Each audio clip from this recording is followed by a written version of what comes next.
Really excited to be launching our second webinar series. So last year we did a series based on the different stages of the recruitment process. We covered things like assessment centres, telephone interviews, CVs, applications, and then we followed it up with some sessions on virtual internships as well, and creating your digital profile. And as Sophie just said, they're all on our YouTube channel, SRS Recruitment and Employability Experts. So that might be worth typing that into the chat, just where you can see all of our recordings. So yeah, we're really excited for this brand new series, Skills for Success, which is looking at the skills that are important to employers at the moment, and we'll be looking at some tips on how you can develop them. And we're kicking off with our first one, Motivation, Mindset and Me. So just a bit of a reminder there of the full series. You can see all the topics there that we're going to be covering over the next few weeks. And just a bit of a reminder as well that we're going to give you two opportunities to see the live session. So we're running again the motivation webinar this Friday at 1 o'clock as well. So if you do know any of your colleagues, any friends who wish to see the other session, please say there is still time to sign up. And we are going to be recording the sessions as well. So once this week's finished, we'll be uploading the motivation webinar onto our YouTube channel, so you can also watch it at your leisure as well. I also just wanted to cover off at this point. So a lot of these topics have had whole books written about them. You know, you can attend week-long workshops on some of these as well. So the purpose of our webinars is to give you some bite-sized sessions to kind of summarize some of the key points and some of the top tips that are particularly relevant to students and graduates. So hopefully it might spark your interest and you might want to explore the topic a little bit further following this webinar. We also intend for these webinars to be quite interactive as well. So there's going to be a few Zoom polls. Please feel free to get involved. Please post any comments or questions in the chat function. You can do that just to me or Sophie, just to the panelists, or you can post it to everyone so that everyone can see your question. Either way, we will pick up on any of your questions at the end of the webinar. So please do get involved. It always makes it that bit more interesting if we have some great questions. And me and Sophie will do our best to answer them. If there are any that we can't follow up upon, then we will certainly get back to you on that. We always like to be challenged. So yeah, please keep your questions coming. So over the course of the webinar series, I'm going to be joined by different colleagues from the SRS team. But just to introduce myself at this point, if you don't already know me, I am Helen and I'm the University Partnerships Manager for SRS Recruitment and Employability Experts. So I work with a lot of universities up and down the country to deliver webinars like this, workshops, assessment centres, anything that's going to help you guys secure a great placement or a great job going forward. And certainly that's the aim of these webinars, to really help give you the edge when you're going into the working world. Sophie, did you want to introduce yourself? Absolutely, yep. So hi everyone, I'm Sophie. I'm the Managing Director at SRS, work alongside Helen and the team to work with universities and employers.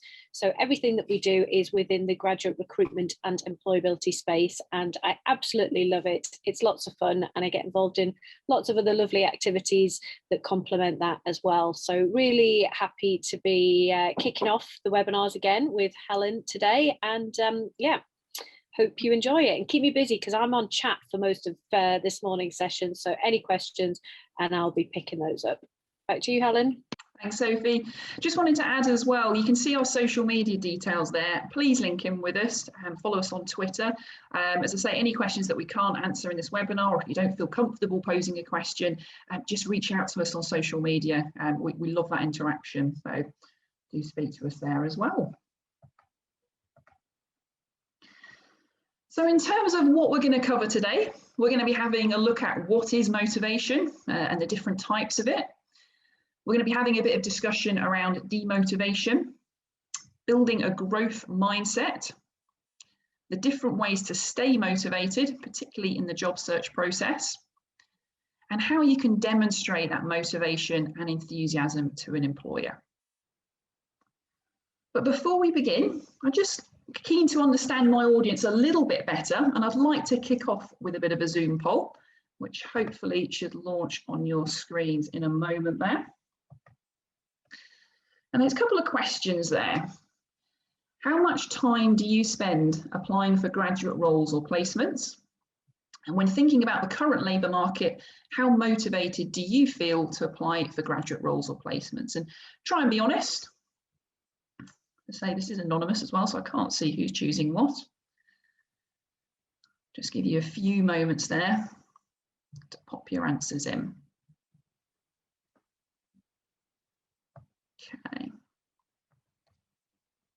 That's great. Just give you a couple more moments there. I've got some good responses coming through. And it looks like you're definitely being honest there, which is great. Okay. Just a couple more seconds there and I'll finish that polling off.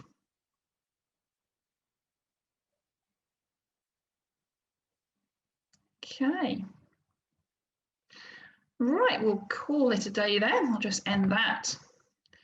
And you should see the results there on the screen. So with regards to that question, how much time do you spend applying for graduate roles or placements? Now, I can tell you've been honest here, and that's great. So, you know, no one's put a lot. I spend some time on this most days.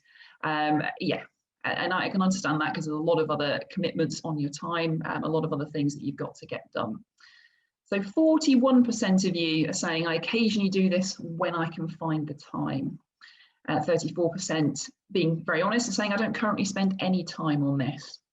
Just want to focus in on those two responses in particular, because that one around, I occasionally do this when I can find the time. It may imply that it's not a priority at the moment, and perhaps, you know, you have got assignments and other things that are more important at this particular time. But job searching should be a priority, and actually it doesn't matter if you're even first year, perhaps you're you know, or coming into your second year. It's never too early to start exploring industries and organisations and to start putting your toe in the water and to just kind of reinforce that point. And for those of you who don't currently spend any time on this, it'd be great perhaps to understand a little bit more about why that is. You know, perhaps you're really struggling to find the time, or it's, as I say, it's not a priority at all for you at the moment. It'd be interesting to understand where you are at in your university career with this. And we're going to explore the reasons why you should be spending some time on applying for graduate roles. As I say, it doesn't matter what stage you're at. And actually, I spoke to some second year students recently who hadn't even begun to think about what they want to do or to even apply or review any placements or internships, which for me was a little bit scary because it is never too early to start looking at these opportunities, and we'd encourage you to start earlier. When thinking about the current labour market, how motivated do you feel to apply for graduate roles or placements? It's good to see that 14% of you there, at least 4 of you, do feel very motivated. That's really good to see. But I'm very well aware that there are a lot of challenges out there at the moment, and it is quite competitive. So there's quite a large chunk of you, 48%, saying that you're somewhat motivated, and 5 of you saying that you're not motivated at all. Does anyone at this point fancy sharing in the chat any particular reasons why they don't feel particularly motivated?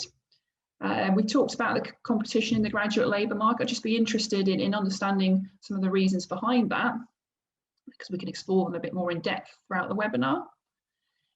Perhaps something we can come back to a bit later on. Here we go.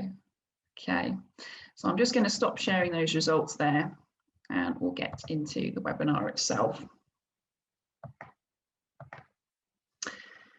So this is a great quote from Elon Musk on motivation.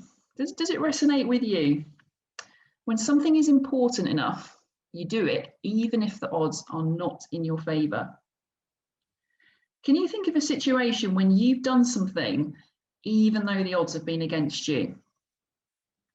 Now, certainly just thinking of an example from my own experience, many years ago, I went for a management role at John Lewis.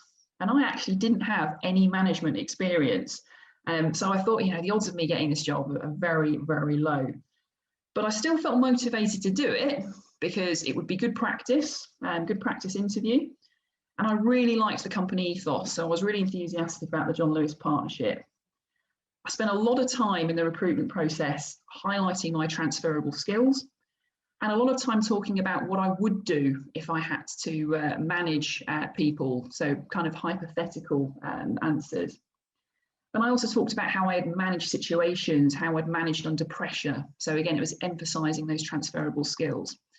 I still went for that role, because it being unlikely that I get it, but because my enthusiasm came across, because I was motivated and the interviewer picked up on that, I actually did get my first management position at John Lewis those many years ago.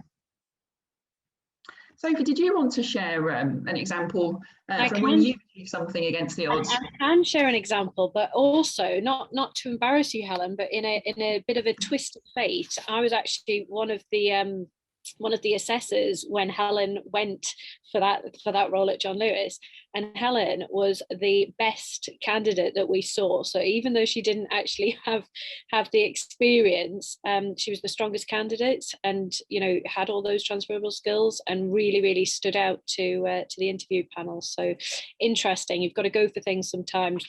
And look at how that's turned out now, Helen. Yeah. That you've had, which is fascinating. Yeah, I guess if I was to reflect on my own example, I could say something.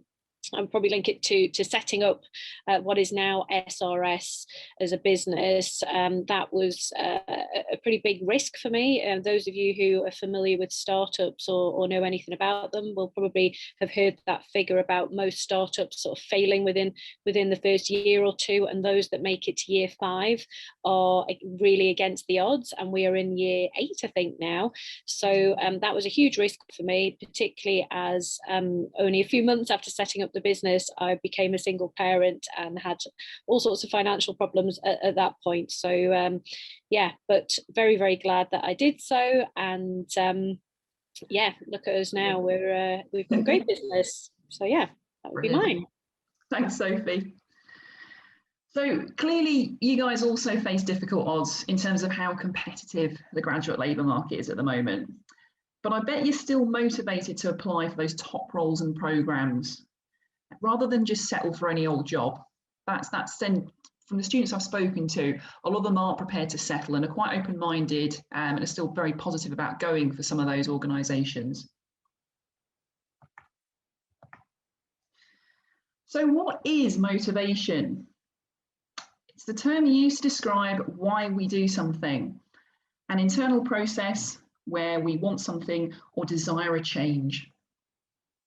Essentially, motivation initiates, guides, and maintains goal-orientated behaviours.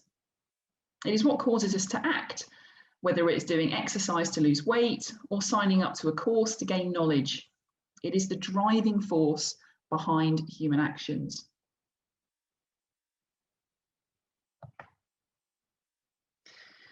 Now, there are lots of different types of motivators, broadly grouped under 6 key areas.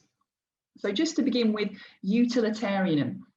This is about being money orientated or geared towards rewards. For example, the motivator of making more money drives people to progress in their careers or change jobs to a higher paid role. Thinking about knowledge or growth, many of us at some point will have been driven by a desire to learn something, whether it's to learn a new skill or be able to play a sport better. And being motivated by knowledge can be very important to particular industries, thinking about research or scientific-based roles, where the need to learn more can have really quite far-reaching consequences. Social motivators. So think about why so many people volunteer, such as during the recent pandemic. And this came from the desire to help people. And social motivation also stems from people wanting to belong and to interact with others. Power as a motivator is, well, a very powerful one. Power doesn't always need to relate to having power to control others, such as being in a senior management position. It can also relate to having the power to have a say when it comes to your own career path. Instead of falling into something, you want to take control and do things that will enable you to start a job in the organisation or sector that you want to. You want to have power over your career journey. Tradition or culture certainly has an impact on your motivation. Most people have a picture in their mind of where they see themselves in 10 years' time, and this might be based on family influences or thinking about cultural influences, a high-performing culture at work, or perhaps when you're at university and you're surrounded by high-performing students. It can actually motivate you to achieve more. And let's not forget that although fear can prevent us from doing things, fear of something bad happening can also motivate you to do something about it, such as doing exercise to avoid poor health. So there are lots of internal and external factors that can affect our motivation. Let's look at some of the demotivators out there. Well, fear is right up there, as you would expect. Fear of failure and the self-doubt that comes with it. You might be wondering how you can possibly compete against candidates who are so much more experienced than you. And in a later webinar, we do explore self-doubt and the imposter syndrome that can sometimes come with that. That's to be covered a bit later on. A lack of purpose with no clear goals is also really demotivating. Are you applying for any and all the jobs out there without having a clear plan or idea of where you want to get to? You'll be surprised how many employers pick up on this when you don't have a genuine interest in their organisation. Are you doing things for the right reasons, or are you applying to work in finance because that's what your family want you to do, for example? You might also be demotivated by unattainable goals, and it's really important that you break these goals down into smaller steps. Therefore, rather than saying that you want to have set up a LinkedIn account and have over 500 connections by the end of the month, you could change this to set up your LinkedIn account by the end of the month and connect with 2 new people each day. The key to staying motivated is to take on as much as possible without making it unenjoyable. And remembering that some people are actually most motivated when they're under pressure. Think closely about who you listen to.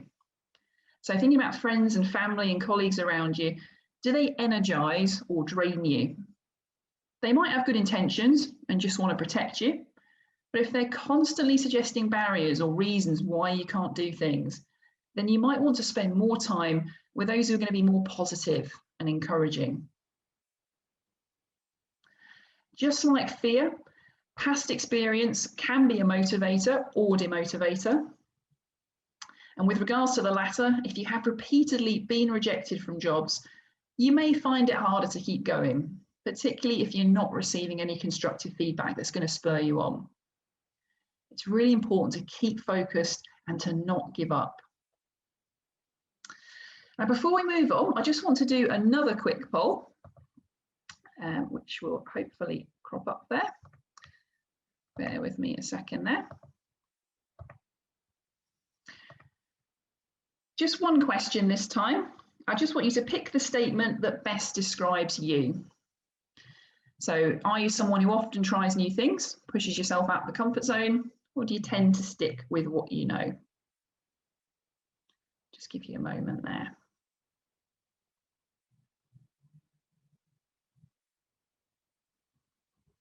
Okay. Just a few more seconds there.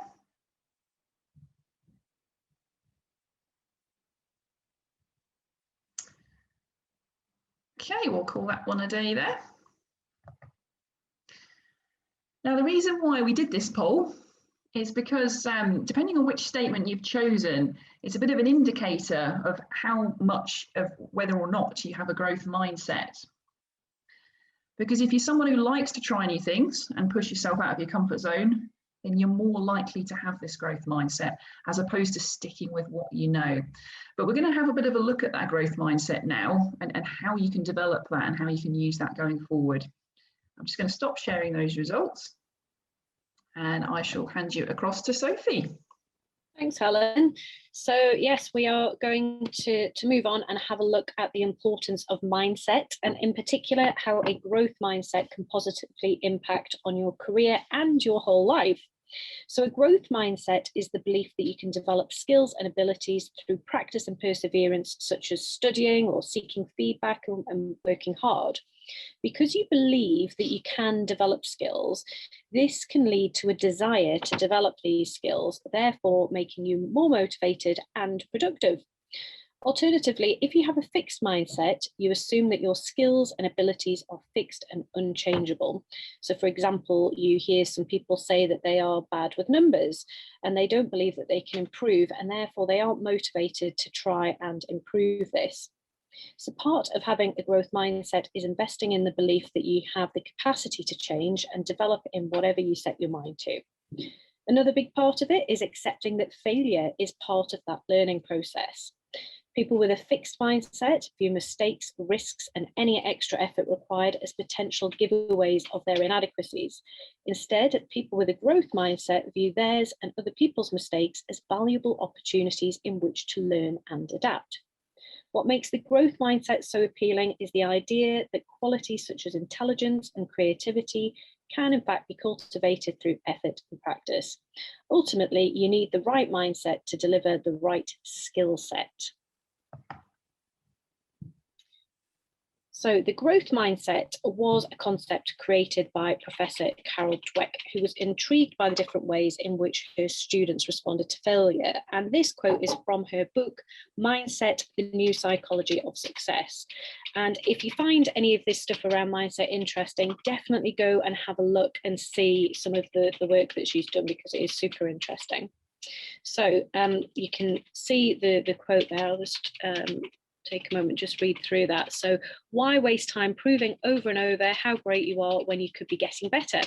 Why hide deficiencies instead of overcoming them? Why look for friends or partners who will just shore up your self-esteem instead of ones who will also challenge you to grow? And why seek out the tried and true instead of experiences that will stretch you? The passion for stretching yourself and sticking to it, even or especially when it's not going well, is the hallmark of the growth mindset. This is the mindset that allows people to thrive during some of the most challenging times in their lives. So we would say that entering the graduate jobs market is one of those challenging times, and so it will be extra important for you to try to adopt a growth mindset. So now you've heard a fair bit about what it means to have a growth mindset, and to check your understanding of this, can you just pop in the chat box any skills or attributes that you would associate with having a growth mindset? So in particular, the ones that would make you attractive to an employer. So you can use the chat function just to jot anything down there. Any keywords, anything you'd associate with it? Skills and attributes. Or innovative thinking, willing to try anything, outgoing, resilience, perseverance, risk-taking, dedication. Oh, there's some great ones there. Yeah. Try and set it to panelists and attendees, and then everyone can see it rather than just panelists, but some great ones there. I would agree with all of those. Yeah, resilience is one we're covering a bit later on in the webinar series.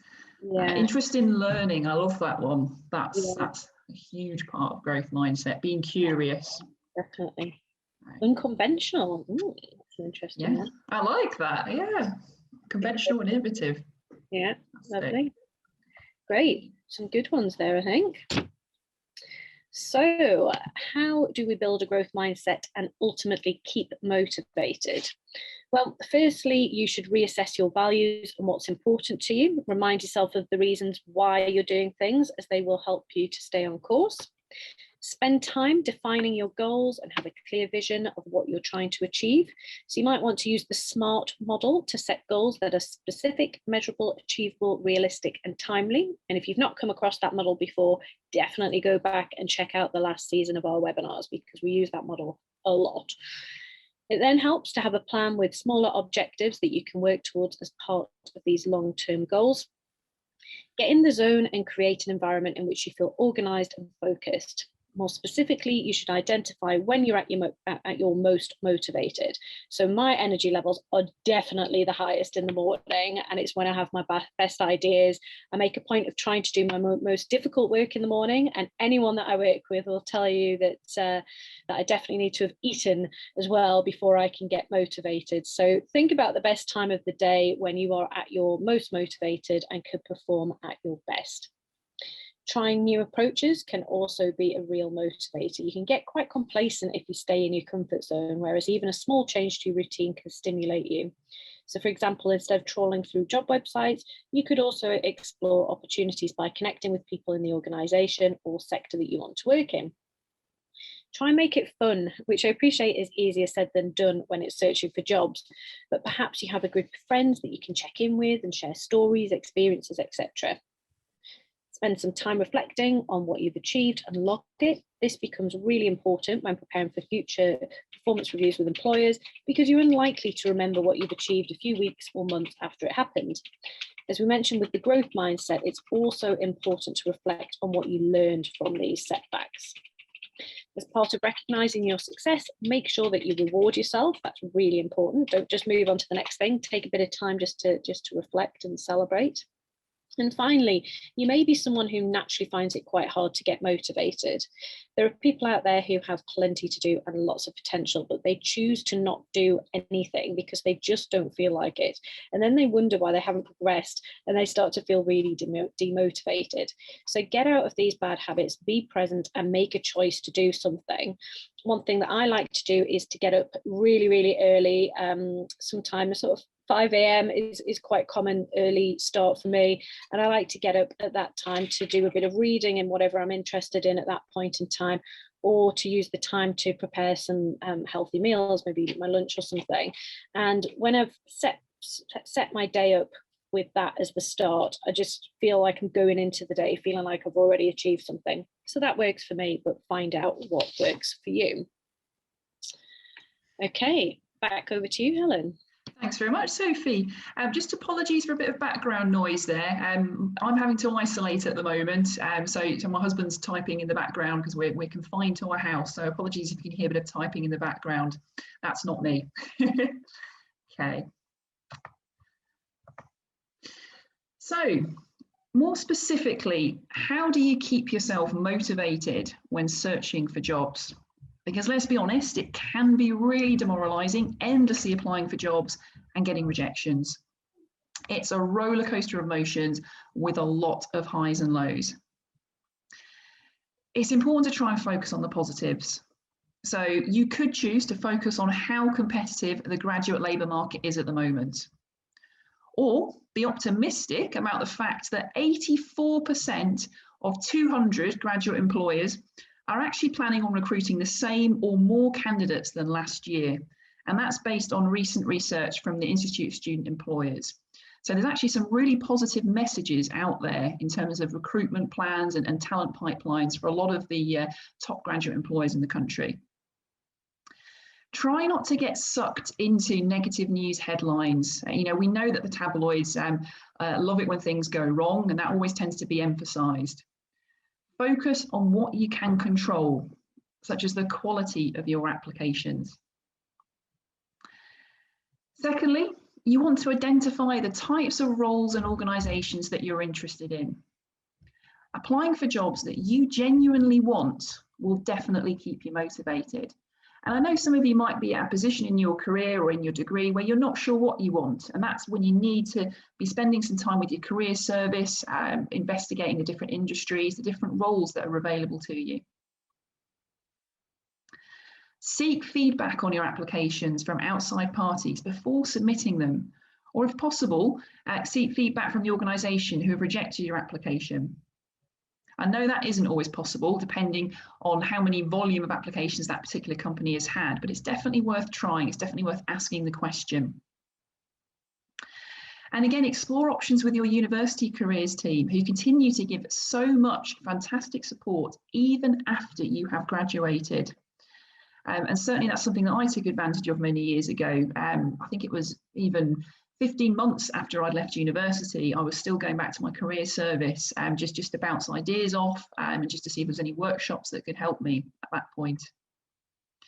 A lot of universities actually hire us at SRS to support students and graduates with things like practice assessment scenarios. And if there is any opportunity for you to practice the recruitment process outside of doing the real thing, definitely do it. So if your university is offering to give you practice interviews, if they're offering to kind of simulate a group task, or if there's an opportunity to do a presentation and get feedback, absolutely take advantage of that. For me, that is a no-brainer because you're getting feedback, you're getting to practice in a safe environment where you've got nothing to lose. And you really want to make the most of any opportunity to give yourself the edge at the moment. Have a plan in terms of how you'll go about searching for jobs and what you want to achieve by when. Think about setting SMART objectives, which again is something that we have covered in other webinars. Treat job searching like a job in itself, setting aside time to work on it and have it as a priority. Bump it to the top of your list. Create a network of people who will encourage you or help you to learn about the process or sector. And that might be fellow students that you can bounce off. I've seen some great communities and groups set up with fellow students all trying to work in the law sector, for example. It might be that you can join with like-minded people on LinkedIn, and there's lots of other online communities as well. And while applying for jobs, look for opportunities outside of this process in which to develop yourself.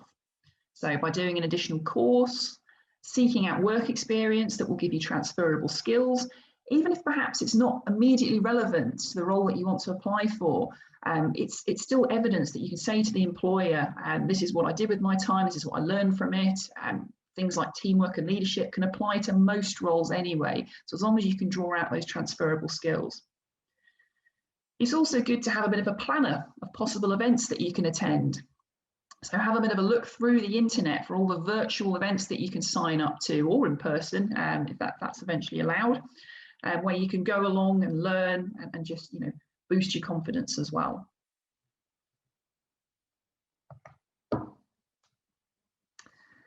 How can you show an employer that you're motivated? Well, you definitely need to research the organisation, and that means going beyond the initial headlines and values showed on their website. You should really explore what they're trying to achieve and what people have to say about them. Who are their competitors? Be able to talk about current trends and challenges in their sector.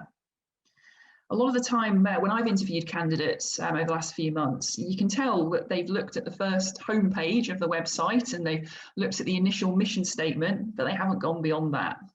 So many people do that. For me, it really stands out if they've looked into the business plan or gone that step further to explore the challenges that organisation has or next steps they're trying to achieve. You could also identify key people to connect with. So some organisations will actually tell you who is going to interview you, and you should definitely reach out to them with a personalised invite on LinkedIn. You could perhaps ask who's going to be interviewing you if they don't tell you. The next point for me is an obvious one, but you'll be surprised again how many people don't tailor their application to the organisation they are applying to. So, for example, in their CV, they just list generic skills rather than picking out the ones that are mentioned in the job description. And they also don't mention why they specifically want to work for them as opposed to another type of organisation. That for me is a no-brainer. And that if someone takes the time to tailor their CV or application to a specific organisation, to me it shows they are motivated, they are enthusiastic to work for us.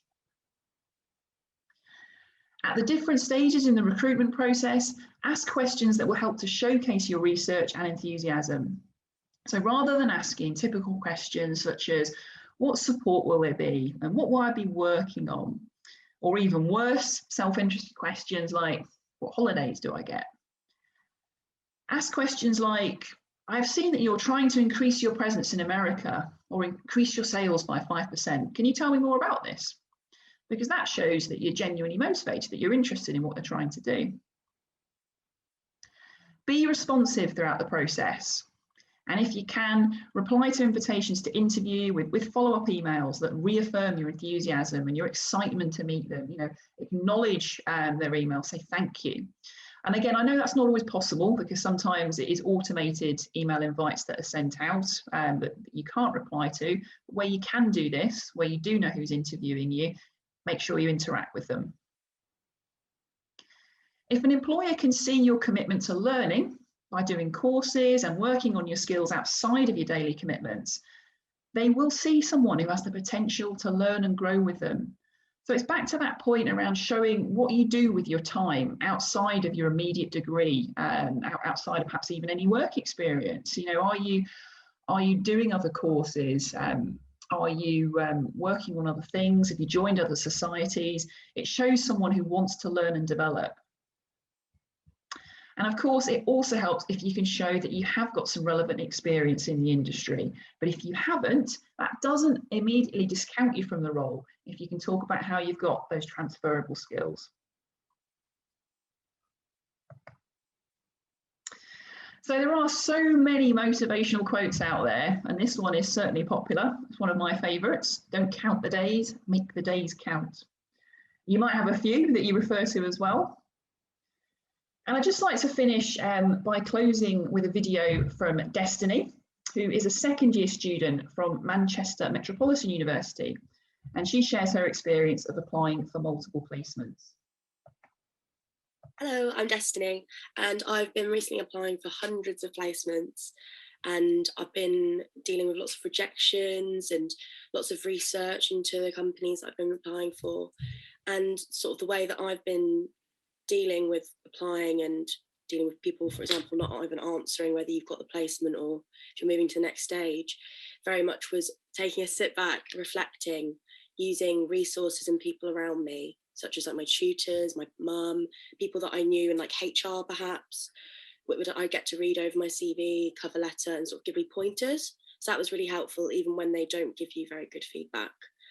But in terms of actually applying and trying to like show the company why I'm motivated to work for them, I used a lot of research tools, like looking into the company and really like highlighting key words in the job description of like what they really wanted me to do, so I could really pinpoint like answers if I was asked more questions, or in my cover letter to make sure it was really direct to what the job wanted. Okay, so because of how motivated and confident Destiny was, she'd really done her homework on us. She had an understanding about our organisation. We've actually offered her a placement to join our team. We're really excited about her joining in August. And actually that was a lot to do with her attitude and her motivation rather than her experience and immediate skill set. So just a bit of a reminder of how powerful motivation and enthusiasm is in terms of winning an employer over. Just want to leave you with a couple of questions to think about. And this is something that we'll do in all our webinars. So some kind of final thoughts. Have a real think about what it is that motivates you. And what steps are you going to take to keep yourself motivated going forward? Now, we are happy to take any questions in the chat function. I think Sophie may have responded to some already, but please do feel free to post any final thoughts or questions in that chat. Sophie, are you happy to speak up if there's anything in there? Yeah, sure. So there's been some great questions throughout. I think I've kept on top of most of them, if not all of them. So thanks very much for being so engaged. We've had some brilliant questions. One that I guess I wanted to just sort of pick up on that relates very much to what's on the screen now is a question from Louis around how would you become motivated again once you've hit a barrier and it's quite hard to sort of pick yourself back up. I don't know if anyone has any advice that they would like to share, but the thing that I shared that motivates me and gets my mojo back when I've lost it a bit is just spending time with really positive people. It might sound a little bit cheesy, but I've got a specific group of friends who I know will lift me up and will energize me, who I can speak to about whether it be work or personal stuff or whatever it is, and they will give me that boost just to kind of get me going again. I also like watching quite motivational, sometimes cheesy clips on YouTube or podcasts, and those sorts of things really help me. So you've kind of got to play around and find what works for you, but doing nothing is probably not the best thing, because it's hard for that to pass. You've got to take some positive action to start feeling more positive. So yeah, that was a great question. And then there's a final question, I think, in there that I haven't responded to yet. So about tailoring the CV, sometimes when applying to jobs, especially on LinkedIn, CV is done already. Is it advisable to tailor a CV only for a very specific job we're applying to? For a matter of time, tailoring the CV for each job would take a lot of time. I mean, we would always advise that you do tailor the CV for each job, and it's not to say that you're going to have to do absolutely loads each time. It's not, you know, you're likely to be applying for similar things, so it's more just around what little tweak do you need to make it specific to that company. So it shouldn't take loads of time, but also I think it goes back to probably not doing the scattergun approach and maybe only applying for a few roles that you can get really excited about. If you spread yourself too thinly, you're going to find it hard to show the motivation that you need to get through to each stage. So it might be worth going back and having a look at some of our earlier webinars where we cover that in a lot more detail. Okay, Andrea. Change my career path from accountancy to work within the environmental and sustainability sector. Pretty different. I know employers aren't supposed to consider age in the recruitment process, but do you find that is the actual case, or would they go for the younger graduates? That's a great question. So from sort of my time on the employer side, we and most employers these days don't even get to see your age when you're applying, because there is the Age Discrimination Act. And you know, they can't discriminate on age, so a lot of them have just taken that out and taken other sort of identifying you know, questions out. So you should find that you kind of get through it in any case, if you put a good application in.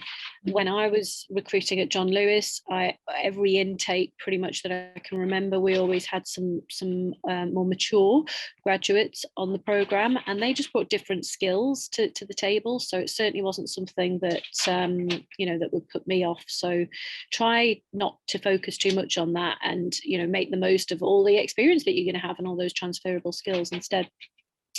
Bilal, do employers give you feedback if they think you are not qualified? What if I want feedback but they don't respond? Okay, so with graduate roles, they get loads of applications, and the reality is that they won't be able to respond to everybody. You'll find that the further through the application you get, the more likely they are to give you feedback, because they know that you've invested quite a bit of time. If you don't get it automatically, which you probably won't unless it's some quite generic feedback, definitely get in touch with them and ask for it, and you know, just send them a polite email and let them know that it would be really helpful. So definitely ask for it. And I think I responded to an earlier question where someone was asking about feedback, and you know, at the point where, particularly if you've got right to the very end and you don't get the job, you do feel pretty flat. But if you don't ask for the feedback at that point, it's really hard for you to then reflect and pick yourself back up. If you're getting through to you have clearly got something awesome to offer, and you just need to sort of get over the line. So definitely ask for the feedback and react to it and apply it. Okay, so just see if there's any other final questions. So we've got another career changer there. Excellent.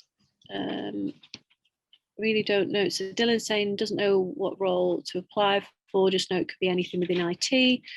Okay, I think then, yeah, it can be hard to narrow down, and my advice would be to try and look at specific companies that interest you. Maybe it's around the values. So when Helen spoke about applying to John Lewis earlier on in the session, you know, she was very motivated by the values, and you know, a company like John Lewis do have distinct values. So you know, what can you find out about specific companies that is going to help with that, I would say. I would also say sometimes it's easy to rule out things by what you don't want to do. So are there areas in IT that interest you less? Are there particular things that you wouldn't want to do as part of a role? Because sometimes that can actually rule out quite a few opportunities as well, if it's easy to look at it that way. Yeah, some great questions and engagements from people there, which is fantastic. Okay. We can continue to post your questions if you'd like there. I think Sophie's just muted herself there because of some background noise. I just wanted to finish up by saying thank you for engaging with us during this webinar. Some great comments. Thanks for taking part in the polls. Just a further reminder, please do reach out to us on social media. And also, as I say, all of our webinars recordings will be on our YouTube channel, which you can also see there on the screen. Following this webinar, when you come off, you will be taken to a very, very short survey. We'd really appreciate you taking the time to just fill it in. It will literally take you 2 minutes. And it's just to give us some steer on how you found the length of the session, and also you know, any feedback to future topics, because actually a lot of these webinars have been put together based on feedback from students and graduates like yourself. So we'd really appreciate you taking the time to do that. But thank you very much for joining us this morning. It's been great to have you, and I hope to see you on future sessions.